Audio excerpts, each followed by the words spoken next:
ರಜನಿಕಾಂತ್ ಹಿರೇಮನಿ ಅಥಣಿಯವರು ಪದವಿ ಪೂರ್ವ ಶಿಕ್ಷಣ ಹೊಂದಿದ್ದು ಅನಾಥಾಶ್ರಮ, HIV ಸೋಂಕಿತ ಮಕ್ಕಳ ಹಾಗೂ ವೃದ್ಧ ವಿಧವಾಶ್ರಮಗಳ ಮೂಲಕ ಆಹಾರ, ಶಿಕ್ಷಣ, ವೈದ್ಯಕೀಯ ಮತ್ತು ವಸತಿ ಸೌಲಭ್ಯ ಒದಗಿಸುವಲ್ಲಿ ಮಹತ್ವದ ಸೇವೆಯನ್ನ ಸಲ್ಲಿಸಿದ್ದಾರೆ.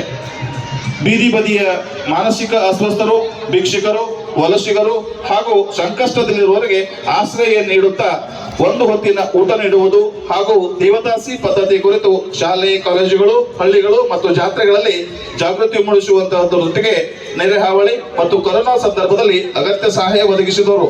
ದೇವದಾಸಿ ಮಕ್ಕಳಿಗೆ ಉಚಿತ ಶಿಕ್ಷಣ ಮತ್ತು ಸ್ಲಂ ಪ್ರದೇಶದ ಮಕ್ಕಳಿಗೆ ನಿರಂತರ ವಿದ್ಯಾಭ್ಯಾಸ ಕಲ್ಪಿಸುವುದು ಇವರ ಸೇವೆಯ ವಿಶೇಷತೆ. ಈ ಅನನ್ಯ ಸಮಾಜ ಸೇವೆಗೆ ಜಿಲ್ಲೆ, ತಾಲೂಕು ಮತ್ತು ರಾಜ್ಯ ಮಟ್ಟದ ಕರ್ನಾಟಕ ರಾಜ್ಯೋತ್ಸವ ಪ್ರಶಸ್ತಿಗಳೊಂದಿಗೆ ಕರ್ನಾಟಕ ಕಾಯಕ ಸಮ್ಮಾನ, ಕನಕ ಪ್ರಶಸ್ತಿ, ಕರುನಾಡ ಚೇತನ, ಸಮಾಜ ಸೇವಾ ತಪಸ್ವಿ, ಕರುಣಾ ವಾರಿಯರ್ ಹಾನರ್ ಸೇರಿದಂತೆ ಅನೇಕ ರಾಜ್ಯ ಮತ್ತು ರಾಷ್ಟ್ರೀಯ ಮಟ್ಟದ ಪ್ರಶಸ್ತಿಗಳು ಪಡೆದು ಸಮಾಜಕ್ಕೆ ಮಾದರಿಯಾಗಿರುವಂತಹ ಇವರಿಗೆ ನಮ್ಮ ಜೊತೆ ಗ್ರೂಪ್ ಕೊಡಬಾಡುವಂತಹ ಸಮಾಜ ಸೇವೆಯ ಕ್ಷೇತ್ರದಿಂದ ಪ್ರೇರಣಾ ಪ್ರಶಸ್ತಿಯನ್ನು ನೀಡಿ ಗೌರವಿಸ್ತಾ ಇದ್ದೀವಿ.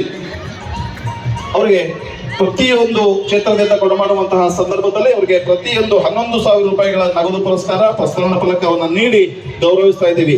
ಅಂತವ್ರನ್ನ ಒಂದ್ಸಾರಿ ಜೋರು ಚಪ್ಪಾಳೆ ತಟ್ಟಿ ತಾವೆಲ್ಲರೂ ಗೌರವಿಸಬೇಕು ಹಾಗೆ ಅಂತ ವಿನಂತಿಸ್ತಾ ಇದ್ದೇನೆ.